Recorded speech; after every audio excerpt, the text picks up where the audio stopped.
ಗಣೇಶ ವಿಸರ್ಜನೆ ಮೆರವಣಿಗೆಯ ವೇಳೆ ಕಲ್ಲು ತೂರಾಟವನ್ನ ಮಾಡಿದ್ದಾರೆ. ಅನ್ಯ ಧರ್ಮೀಯರ ವಿರುದ್ಧ ಕಲ್ಲು ತೂರಿದ ಆರೋಪ ಕೇಳಿ ಬಂದಿದೆ. ಇನ್ನು ಗಣೇಶ ವಿಸರ್ಜನೆ ಮಾಡುವಂತಹ ಸಂದರ್ಭದಲ್ಲಿ ಅನ್ಯ ಧರ್ಮೀಯರ ವಿರುದ್ಧ ಕಲ್ಲು ತೂರಿದ ಆರೋಪ ಇಲ್ಲಿ ಕೇಳಿ ಬಂದಿರುವಂತದ್ದು. ಮಂಡ್ಯದ ಮದ್ದೂರಿನ ರಾಮ್ ರಹೀಂ ನಗರದಲ್ಲಿ ಈ ಘಟನೆ ನಡೆದಿದೆ. ಡಿಜೆ ಬಳಕೆಗೆ ವಿರೋಧಿಸಿ ಕಿಡಿಗೇಡಿಗಳು ಕಲ್ಲು ತೂರಿದ್ದಾರೆ. ಪೊಲೀಸರು ಸೇರಿ 10ಕ್ಕೂ ಹೆಚ್ಚು ಮಂದಿಗೆ ಗಾಯವಾಗಿದೆ. ಇನ್ನು ಪರಿಸ್ಥಿತಿಯನ್ನ ನಿಯಂತ್ರಿಸಲು ಪೊಲೀಸರು ಕೂಡ ಹರಸಾಹಸ ಪಟ್ಟಿದ್ದಾರೆ. ಇನ್ನು ಗಣೇಶ ವಿಸರ್ಜನಾ ಮೆರವಣಿಗೆಯ ವೇಳೆ ಕಲ್ಲು ತೂರಿದ ಆರೋಪ ಇಲ್ಲಿ ಕೇಳಿ ಬಂದಿರುವಂಥದ್ದು.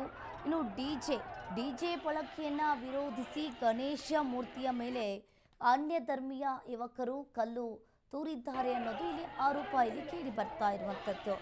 ಎರಡು ಗುಂಪನ್ನ ತಕ್ಷಣವೇ ಕೂಡ ಮದ್ದೂರಿನಲ್ಲಿ 10-15 ನಿಮಿಷ ಆತಂಕದ ವಾತಾವರಣ ಕೂಡ ಸೃಷ್ಟಿಯಾಗಿತ್ತು. ಮಂಡ್ಯ ಜಿಲ್ಲೆಯ ಮದ್ದೂರು ಪಟ್ಟಣದಲ್ಲಿ ರಾಮ್ ರಹೀಂ ಎಂಬ ನಗರದಲ್ಲಿ ಈ ಘಟನೆ ನಡೆದಿರುವಂಥದ್ದು. ಗಣೇಶ ವಿಸರ್ಜನೆಯನ್ನ ಮಾಡಲು ಮೆರವಣಿಗೆಯನ್ನ ಮಾಡ್ತಾ ಇದ್ದ ಸಂದರ್ಭದಲ್ಲಿ ಈ ಘಟನೆ ನಡೆದಿದೆ. ನೀವು ಕೂಡ ದೃಶ್ಯಾವಳಿಯಲ್ಲಿ ನೋಡ್ತಾ ಇರ್ಬೋದು. ಆ ಕಿಡಿಗೇಡಿ ವ್ಯಕ್ತಿಗಳು ಒಂದು 10-15 ಜನ ವ್ಯಕ್ತಿಗಳು ಸೇರಿ ಆ ಕಲ್ಲನ್ನ ತುರಿತಾರೆ. ಗಣೇಶ ವಿಸರ್ಜನೆಯ ಸಂದರ್ಭದಲ್ಲಿ ಆ ಡಿಜೆ ಹಾಕಿದ್ದಕ್ಕಾಗಿ ಈ ರೀತಿಯಾಗಿ ಮಾಡ್ತಾ ಇರುವಂಥದ್ದು. ಈ ಬಗ್ಗೆ ಹೆಚ್ಚಿನ ಡೀಟೇಲ್ಸ್ ಅನ್ನು ನೀಡ್ತಾರೆ ನಮ್ಮ ಪ್ರತಿನಿಧಿ ಜಗದೀಶ್. ಫೋನ್ ಸಂಪರ್ಕದಲ್ಲಿ ಜಾಯಿನ್ ಆಗಿದ್ದಾರೆ. ಎಸ್ ಜಗದೀಶ್, ನೀವು ಕೂಡ ನೋಡ್ತಾ ಇರ್ಬೋದು. ಗಣೇಶ ವಿಸರ್ಜನಾ ಮೆರವಣಿಗೆಯ ವೇಳೆ ಕಲ್ಲು ತೂರಿದ ಆರೋಪ ಇಲ್ಲಿ ಕೇಳಿ ಬಂದಿರುವಂತದ್ದು. ಏನಿದೆ ಇದ್ರ ಬಗ್ಗೆ ಹೆಚ್ಚಿನ ಡೀಟೇಲ್ಸ್? ಎಸ್ ಅಂಕಿತಾ, ಈಗ ಮಂಡ್ಯದಲ್ಲಿ ಮದ್ದೂರು ತಾಲೂಕು ರಹೀಂ ನಗರದಲ್ಲಿ ಈಗಾಗಲೇ ಗಣೇಶ್ ವಿಸರ್ಜನೆಯನ್ನ ರಾತ್ರಿ ಮಾಡ್ತಾ ಇದ್ರು. ಆ ಸಂದರ್ಭದಲ್ಲಿ ಮೆರವಣಿಗೆ ಕೂಡ ನಡೀತಾ ಇತ್ತು. ಆದ್ರೆ ಪಕ್ಕದಲ್ಲಿರುವಂತಹ ಒಂದು ಮಸೀದಿ ಇರುತ್ತೆ. ಆ ಮಸೀದಿ ಪಕ್ಕದಲ್ಲಿ ಸೂಚನೆ ಕೂಡ ನೀಡಲಾಗಿರುತ್ತೆ, ಡಿಜೆ ಹಾಕ್ಬಾರ್ದು ಆತರ ಅಂತ. ಆದ್ರೂ ಕೂಡ ಆ ಸೂಚನೆಯಂತೆ ಡಿಜೆ ಆಫ್ ಮಾಡಿ ಕೂಡ ವಿಸರ್ಜನೆ ವೇಳೆ ಮೆರವಣಿಗೆ ಕೂಡ ಮಾಡ್ತಿರ್ತಾರೆ. ಆದ್ರೆ ತಕ್ಷಣವೇ ಏಕಾಏಕಿ ಲೈಟ್ ಆಫ್ ಮಾಡಿ ಕಲ್ಲು ತೂರಾಟವನ್ನ ಅನ್ಯ ಧರ್ಮೀಯರು ನಡೆಸ್ತಾರಂತ ಆರೋಪ ಬಂದಿರುವಂತದ್ದು. ಅಂದ್ರೆ ಆ ಕಲ್ಲು ತೂರಾಟವನ್ನ ಮಾಡಿರೋರು ಅನ್ಯ ಧರ್ಮೀಯರು ಅಂತ ಹೇಳಲಾಗ್ತಿದೆ. ಹಾಗಾಗಿ ಈಗ ಈ ಕಲ್ಲು ತೂರಾಟದಲ್ಲಿ ಪೊಲೀಸರಿಗೂ ಸೇರಿ ಅಲ್ಲಿ ಇರುವಂತಹ ಮೆರವಣಿಗೆಯಲ್ಲಿ ಇದ್ದಂತಹ ಜನರಿಗೆ ಒಂದು 10 ಜನರಿಗೆ ಈಗ ಗಾಯವಾಗಿರುವಂತದ್ದು ಅಂತ ಮಾಹಿತಿ ಸಿಗ್ತಾ ಇರುವಂತದ್ದು. ಇನ್ನು ಪೊಲೀಸರು ಈಗಾಗಲೇ ಅಲ್ಲಿ ಪರಿಸ್ಥಿತಿಯನ್ನ ನಿಯಂತ್ರಿಸಲು ಸಾಹಸವನ್ನು ಕೂಡ ಪಡ್ತಾ ಇರುವಂತದ್ದು.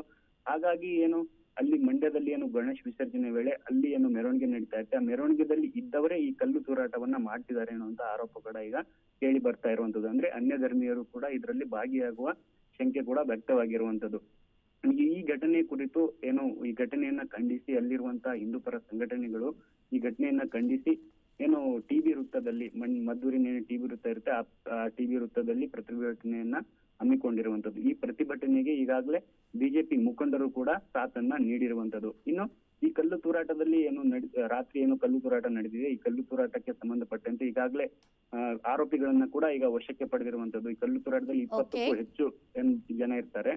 20 ಜನಕ್ಕೂ ಕೂಡ ಈಗ ಪೊಲೀಸರು ವಶಕ್ಕೆ ಪಡೆದಿರುವಂತದ್ದು. ಇನ್ನು ಘಟನೆ ಕುರಿತಂತೆ ಈಗಾಗಲೇ ಮಂಡ್ಯದ SP ಆಗಿರುವಂತ ಮಲ್ಲಿಕಾರ್ಜುನ್ ಬಾಲ್ದಂಡಿ ಈ ಘಟನೆಗೆ ಸಂಬಂಧಪಟ್ಟಂತೆ ಭೇಟಿ ನೀಡಿ ಅಲ್ಲಿ ಪರಿಸ್ಥಿತಿಗೆ ಸಂಬಂಧಪಟ್ಟಂತೆ ಪರಿಸ್ಥಿತಿಯನ್ನ ಅವಲೋಕಿಸಿರುವಂತದ್ದು ಮತ್ತೆ ಪರಿಶೀಲನೆ ಕೂಡ ನಡೆಸ್ತಿರುವಂತದ್ದು. Ankita, okay, thank you Jagadish ನಿಮ್ಮೆಲ್ಲ ಮಾಹಿತಿಗೆ.